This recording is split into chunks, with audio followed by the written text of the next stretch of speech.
부활절이 되면 부활을 생각하죠. 부활이 어떤 걸까요? 어떤 것이 부활일까요? 부활이 가지고 있는 참 의미를 생각해 볼 수 있다는 것, 그게 어쩌면 부활의 예배가 가장 소중한 이유일 겁니다. 부활이라는 것은 그리스도인의 신앙의 가장 큰 핵심일 겁니다.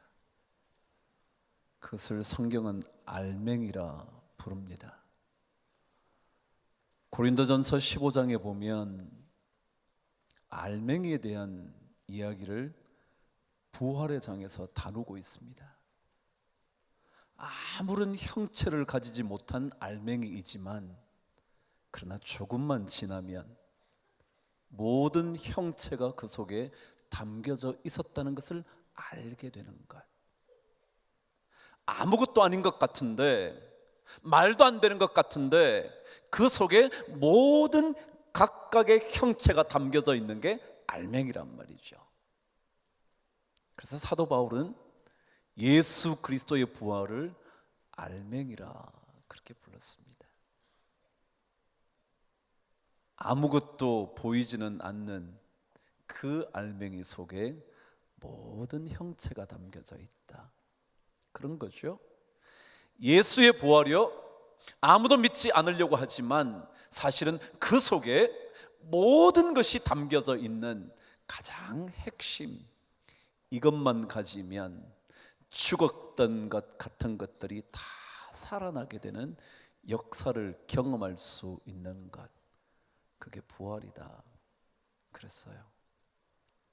그럼 부활 진짜일까요? 아니면 가짜일까요? 참 놀라운 이야기는요, 만일 부활이 가짜라면 진짜처럼 썼겠죠. 그죠? 한번 생각해 보세요. 부활이 만일 가짜였다면 성경을 기록하는 사람이 최대한 진짜처럼 썼을 거예요.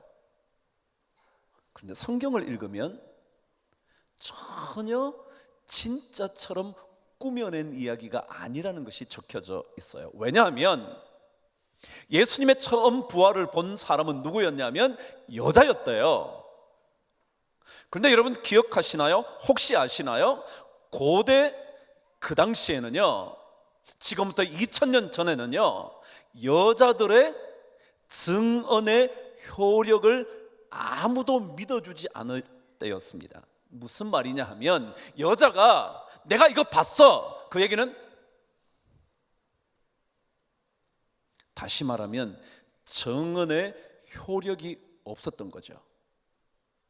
그렇다면 성경이 부활이 진짜라고 얘기하고 싶었다면 증언의 효력도 없는 여자 얘기를 왜 꺼내놨겠어요? 다른 사람의 이야기, 남자의 이야기, 혹은 대제사장이 봤대더라, 그래야 진짜 같지 않나요? 근데 왜 예수님의 부활의 사건을 여인이 처음 보았다는 이 사실을 그대로 적어놨을까요? 왜요? 사실이니까.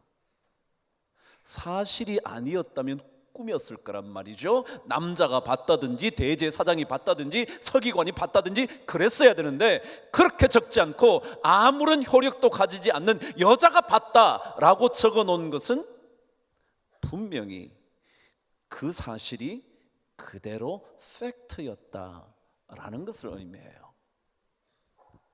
더더욱이 고린도전서 15장에 보면 예수님께서 죽으시고 사흘 만에 부활하신 이후에 게바에게 보이시고, 게바는 베드로예요. 베드로에게 보이시고, 12사도에게 보이시고, 그 후에 500여 명 형제에게 보이시고, 그리고 야고보에게 보이시고, 그리고 만삭되지 못한 나 바울에게 보이셨다라고 보았던 목격했던 사람 얘기를 쫙 적습니다. 그런데요 여러분, 고린도전서, 고린도서 혹은 나머지 모든 서신들은요 누구에게 보내진 편지였냐면 교회에 보내진 편지였습니다.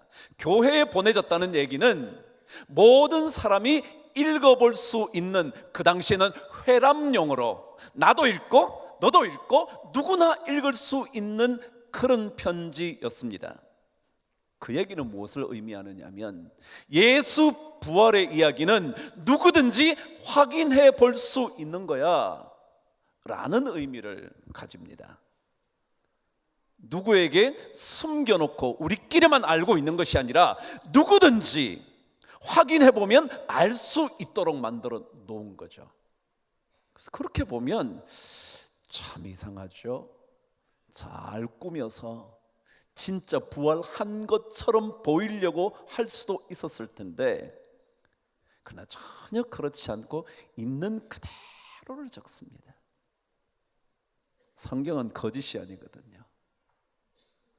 여러분과 저는 할 수 없을지 모르지만 하나님은 하실 수 있거든요. 마태복음 19장 26절은 그래서 사람으로서는 할 수 없으나 하나님으로서는 할 수 있다는 거예요. 여러분, 십자가라는 것은 은혜의 상징입니다. 고난의 상징이기도 하고요. 예수 그리스도의 고난을 통하여 우리를 건지시는 하나님의 은혜, 그것이 바로 십자가의 상징이죠. 우리는 거저 받을지는 모르지만 주님은 값을 치르고 대가를 지불하고 우리에게 은혜를 베풀어 주신 거죠. 근데 이 은혜를 경험해 보지 않고서는 인생의 진정한 평안을 맛볼 수 없어요. 왜냐고요? 지난 한 주간 동안 혹시 저와 말씀 묵상을 해보신 분 계시나요? 많은 사람들이 정서적인 불안을 가지는 이유는 자기의 있는 모습 그대로 받아들여지지 못하기 때문이라고 생각한대요. 예를 들자면 내가 무언가를 이루면 남들이 인정해줘요. 내가 무언가를 잘 성취하면 남들이 칭찬해줘요. 이런 삶에 익숙한 사람은 늘 불안해해요. 왜냐하면 자기가 언제나 잘할 수만은 있지 않거든요. 그러니까 실수하게 됐을 때는 아무도 자기를 받아들여주지 않는다는 사실을 알기 때문에 잘하고 있을 때도 불안한 거예요. 내가 잘못되면 어떡하지? 내가 이거 실수하면 나는 영락없이 나는 배제될 텐데 라고 생각을 하는 거예요. 그래서 전 세계에 탁월한 학교에 다니는 학생일수록 정서적인 불안이 많대요. 왜냐하면 자기는 굉장히 잘하고 살았던 사람이거든요. 근데 잘했지만 점점 더 갈수록 잘하지 못하는 것도 있다는 것을 알게 되는 거예요. 그러니까 불안한 거예요. 자기는 잘해왔는데 잘못하는 것이 있다는 사실을 알고 늘 조마조마한 거예요. 자기의 부족함이 드러날까 봐. 그래서요, 세계 1위인 대학, 각 나라의 1위인 대학의 학생들이 많은 퍼센티지 정서적 불안을 갖고 있대요. 참 놀랍죠? 그래서 우리 한 주간 동안 묵상한 대로 하나님께로부터 그대로 받아들여져 보는 경험을 한 사람, 십자가의 값없이 얻을 수 있는 은혜를 경험해 본 사람이 진짜 평안을 느낀다는 거죠. 그렇지 않고는 언제 어떻게 내가 남들에게 무시당할지 모른다는 생각이 있거든요. 그래서 이 십자가의 은혜는 놀라운 하나님의 능력인 거예요. 그래서 사도 바울은 이 십자가의 은혜를 하나님의 능력이라고 말해요. 로마서 1장 16절의 말씀대로 이 복음은 모든 믿는 자에게 구원을 주시는 하나님의 능력이 됨이라, 그런 거예요. 모든 믿는 자에게 주시는 하나님의 능력이 된다는 거예요. 그럼 십자가의 은혜는요, 마침내 하나님의 능력이에요. 십자가의 고난의 은혜는요, 우리 모두를 살리는 하나님의 거대한 능력이에요. 그럼 그렇다면 이 능력이 어떻게 증명된 걸까요? 이 능력이 어떻게 증명이 됐냐고요. 사도 바울이 자신의 부활의 경험을 얼마나 낱낱이 기록해 놓았는지 고린도전서 15장에는 길고도 길게 부활에 대하여 계속 강조합니다. 그러면서 그가 이렇게 말합니다. 만일 그리스도께서 다시 사심이 없다면 너희의 믿음도 헛것이며 우리의 전파하는 것도 헛것이라 그럽니다. 다시 말하면 이 그리스도의 십자가의 은혜가 어떻게 증명이 되었냐면 주님께서 다시 살아나심으로 증명이 됐다는 거예요. 보세요, 제가 그랬죠? 이 복음은 모든 믿는 자에게 구원을 주시는 하나님의 능력이라 그랬죠? 근데 사도 바울이 계속해서 그리스도가 다시 사심이 없었다면 우리의 믿음이 헛거다. 그렇다면 구원도 우리에게 주어질 수 없다. 다시 말하면 그리스도께서 사셨기 때문에 우리의 믿음이 구원을 가져오는 하나님의 능력이 된다. 그런 거거든요.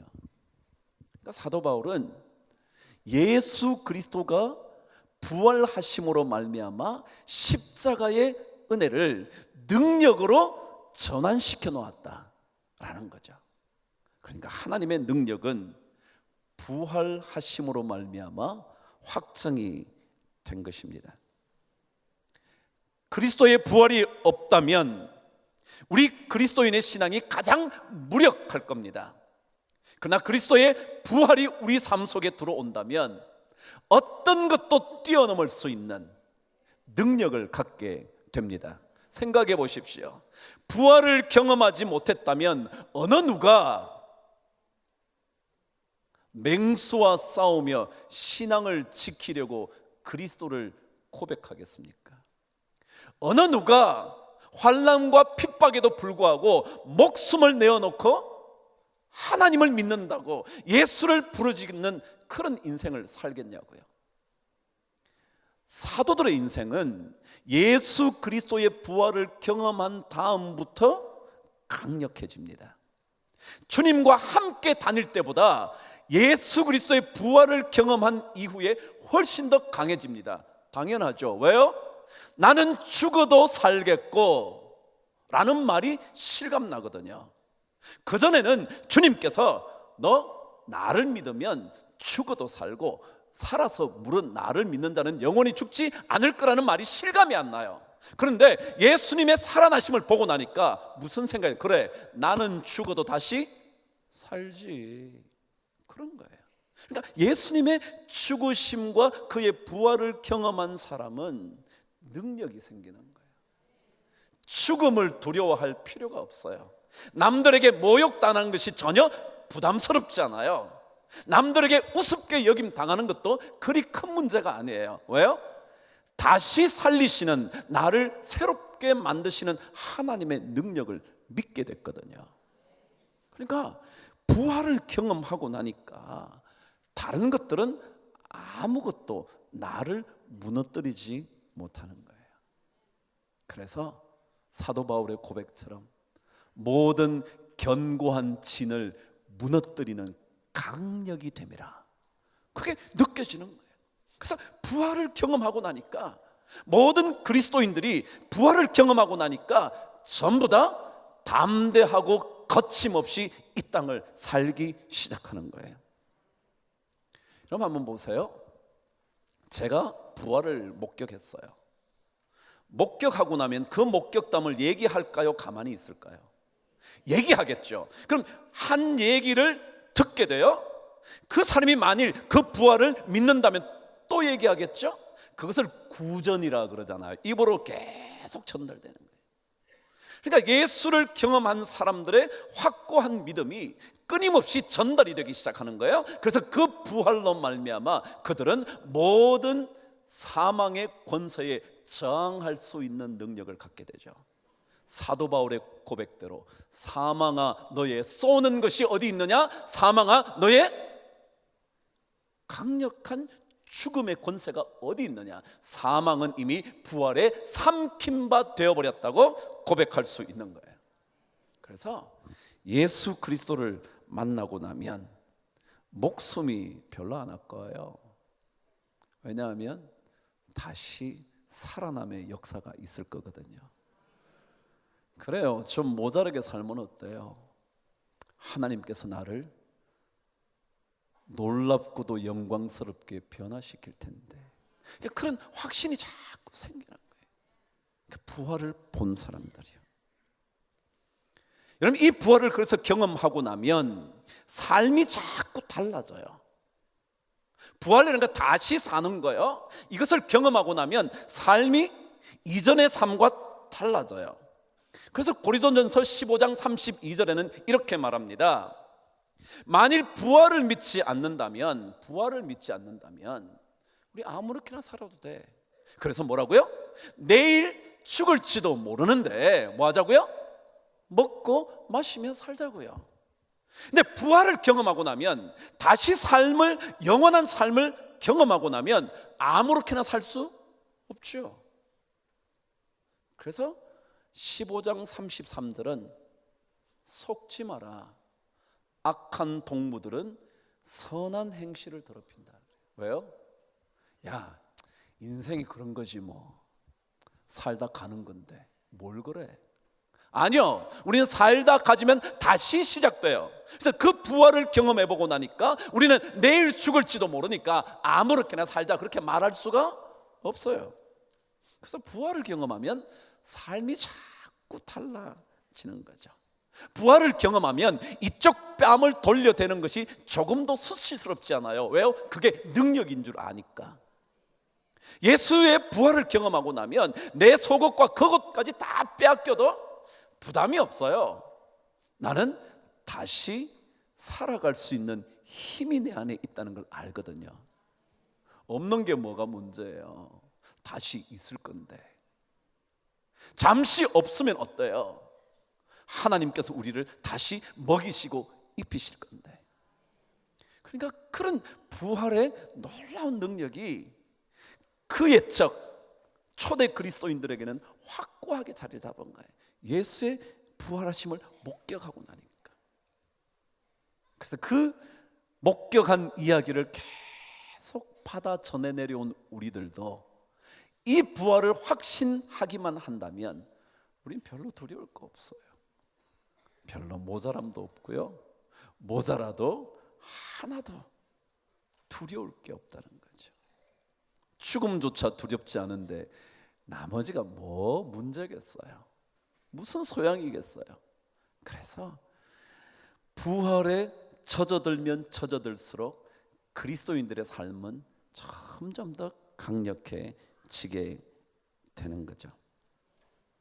그래서 우리는 이 부활의 능력을 계속 경험하기 위하여 오늘 본문을 우리는 읽는 거예요. 요한복음 5장 25절 말씀이에요. 저와 함께 읽어 보시죠. 시작.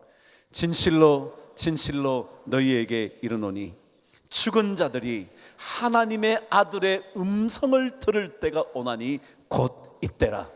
듣는 자는 살아나리라. 그러니까 여러분, 하나님의 음성을 들으면, 생명의 말씀을 들으면, 다시 살리시는 말씀을 들으면 우리는 뭐예요?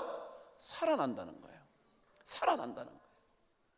내가 절망하고 있지만, 절망 속에 있지만 하나님의 생명의 부활의 말씀을 들으면 일어난다는 거예요. 그 절망을 딛고 일어설 수 있는 힘을 얻게 된다는 거예요. 그래서 오늘 성경은 듣는 자는 일어나리라.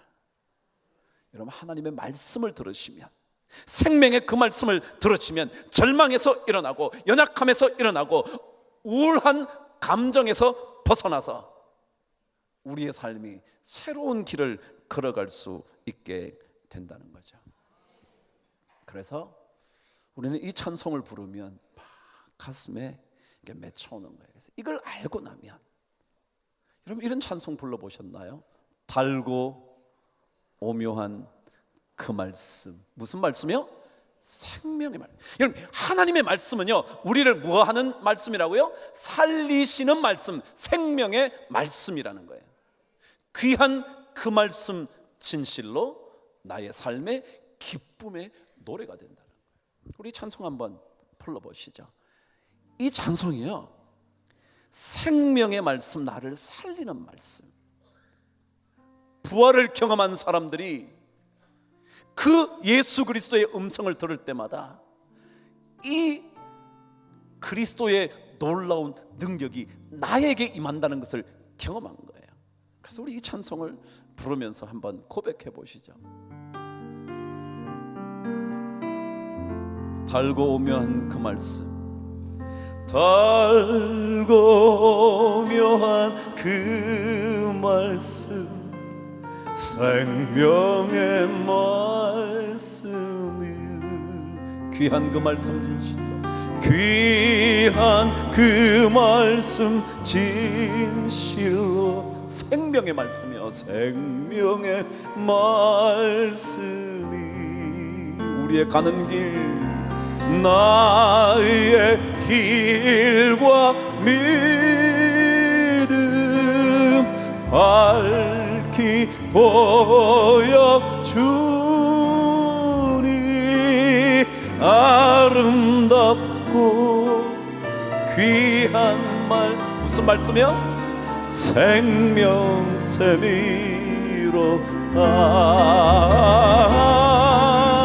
아름답고 귀한 말씀, 생명샘이. 우리 3절 한번 불러볼게요. 널리 울리어 퍼지는, 널리 울리어 퍼지는, 무슨 말씀이요?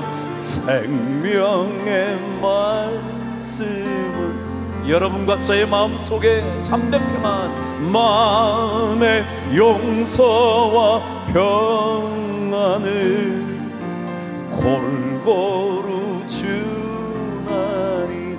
다만 예수 생명의 말씀, 다만 예수 말씀 듣고 복을 받네. 아름답고 귀한 말씀, 생명샘이로다.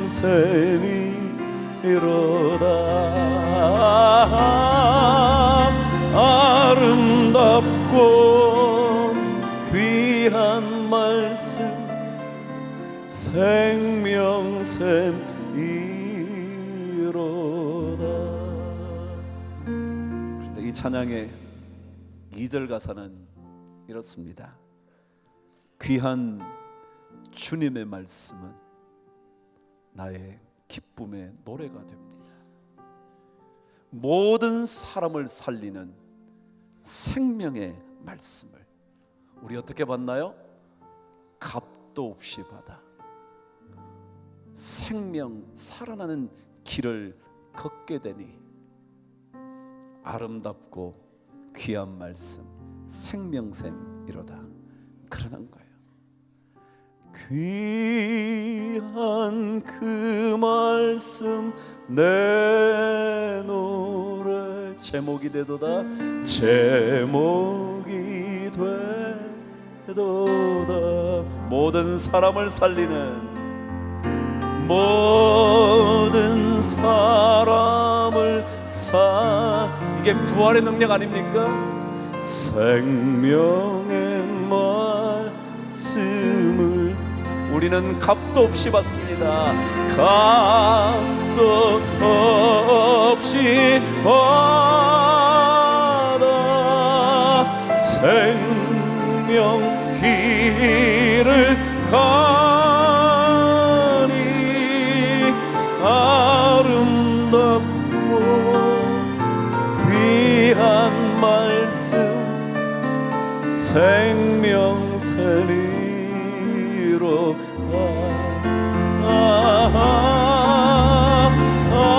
아름답고 귀한 말씀 살리는 셈이라.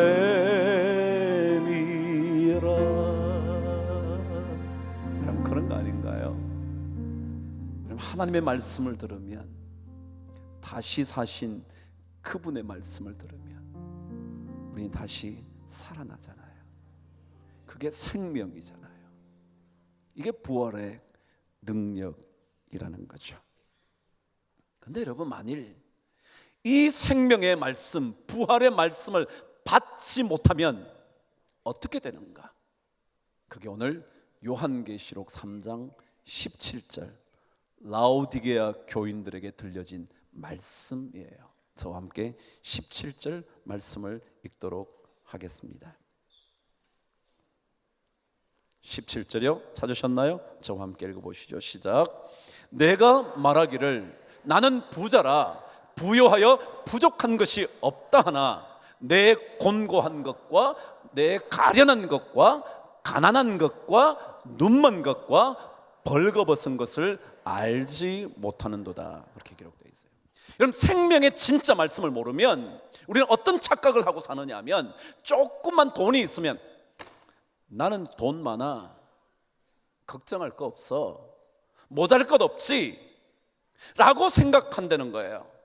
그러나 사실은 그런 사람일수록 돈이 조금만 모자라기 시작하면 마음이 견디지를 못하는 거예요. 어쩔 줄 몰라 하는 거예요. 이러다가 완전히 없어지면 나는 어떻게 되지? 생각하는 거예요. 그래서 돈 있는 사람이 더 돈을 붙잡기 시작하는 거죠. 그래서 그것을 가르쳐 성경은 내가 부자라 부족한 것이 없다고 말하지만 너의 곤고함, 이 마음의 부유함이 있는데도, 돈이 있는데도 곤고한 거예요, 마음이. 이게 어떻게 될지 몰라서. 그러니까 결국 어떤 인생을 사냐면 가련한 인생을 사는 거예요. 결국은 있는데도 가난한 인생을 사는 거예요. 남들에게 줄 수가 없어요. 주면 없어질 것 같으니까. 그래서 진짜 소중한 것을 볼 줄 모르는 눈먼 인생을 사는 거예요. 결국은 부끄러운 수치스러운 인생을 살고 마는 거죠. 그러니까 이 생명에 다시 살리시는 말씀이 없으면 우리는 뭔가를 가졌지만 가진 것이 나의 전체를 잘 이끌어주면 좋겠는데 그럴 수 없다는 불안감이 늘 있는 거예요. 그래서 있는데도 곤고해요, 있는데도 가난해요, 많이 가진 것 같은데 늘 불안해요. 그래서 오늘 성경은 그 생명의 말씀을 들어야, 그 예수 그리스도 생명의 구주를 받아야, 그 생명의 말씀인 예수 그분을 영접해야, 그래야 진짜 부요한 인생을 산다. 그래서 그렇게 잘 알고 계시는 3장 20절의 말씀이 나오는 거예요. 저와 함께 읽어보실래요? 시작. 볼지어다 내가 문 밖에 서서 두드리노니 누구든지 내 음성을 듣고 문을 열면 내가 그에게로 들어가 그와 더불어 먹고 그는 나와 더불어 먹으리라. 그런 거예요. 그 신앙이 뭐냐면요, 주님의 생명의 말씀을 들을 때 마음 문을 여는 거예요. 문을 열고 나면 예수 그리스도 생명이 내게 들어와요. 그 생명이 능력이 되어서 나를 살려요. 그러니까 내 삶 속에 부족한 것 때문에 내 인생이 곤고하다거나 내 인생에 모자라는 경제력 때문에 내가 진짜 가난하다거나 그런 생각이 없어요. 진짜 중요한 것을 볼 줄 알게 됐잖아요. 귀한 그 말씀, 내 노래 제목이 됐잖아요. 귀한 주님의 생명의 말씀이 나의 노래가 되는 거예요.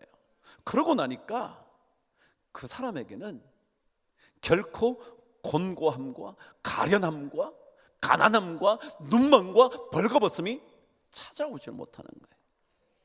그래서 신앙은요, 문을 자꾸 주님께 여는 거예요. 문을 열면 열수록 생명의 잔치가 벌어지거든요. 그분이 들어오셔서 나와 더불어 먹고 나는 그와 더불어 먹게 되는 그런 생명의 축제가 계속되는 거예요. 이게 부활하신 예수 그리스도를 맞아들이는, 영접하는 자들의 큰 능력이죠.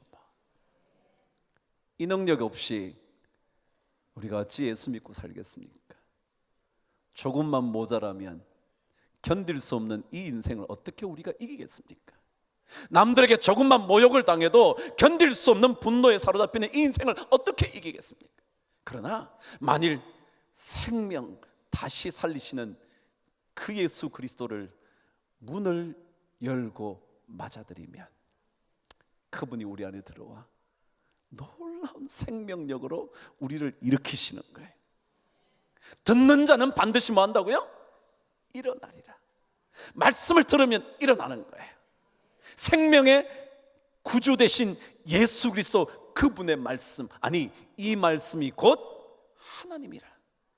그 하나님을 받아들이면, 그 예수를 맞아들이면 우리에게는요 아무도 감당할 수 없는 능력이 생기잖아요. 이게 부활이잖아요. 예수 그리스도의 다시 살아나심으로 말미암아 우리 안에 얼마나 큰 능력이 꿈틀거리고 있는지 우리 모두가 경험하는 거잖아요. 그래서 주님의 음성이 들릴 때마다 자꾸 문을 여는 거예요. 문을 여십시오. 닫혀진 문을 여십시오. 믿을 수 없다고 생각하는 그 의심의 문을 여십시오. 그러면 절망의 돌무덤이 굴러갑니다. 그 막고 있던 거대한 돌이 사라집니다. 그리고 안에 들여다보면 이미 주님은 부활하신 겁니다. 이게 부활절 아닌가요? 이게 우리 신앙의 핵심 알맹이 아닌가요? 신동엽이라는 시인이 이런 시를 썼어요. 껍데기는 가라. 그래요. 그 시에서 계속 반복해서 말합니다. 껍데기는 가라. 4월도 가고 알맹이만 남아야 된다는 거예요. 알맹이. 그게도 껍데기와 알맹이가 남아야 된다. 우리 신앙이에요. 다른 거 너무 붙들고 살지 마세요. 이 알맹이요, 예수 그리스도의 십자가의 은혜와 부활의 능력, 이 알맹이요, 이것만 있으면 얼핏 보기에는 아무것도 아닌 것 같은 한 알에 불과하지만 그 속에 엄청난 것들이 담겨있는, 각각의 형체를 담고 있는 놀라운 영광이 우리에게 찾아올 거라는 거예요. 이게 하나님의 메시지예요. 이 부활절 아침에 우리 모든 성도들이 주님께 만문을 활짝 열어놓고 주 예수를 영접함으로 부활의 능력이, 우리를 다시 일으키시는 그 능력이 넘쳐나게 되기를 주님의 이름으로 축복합니다.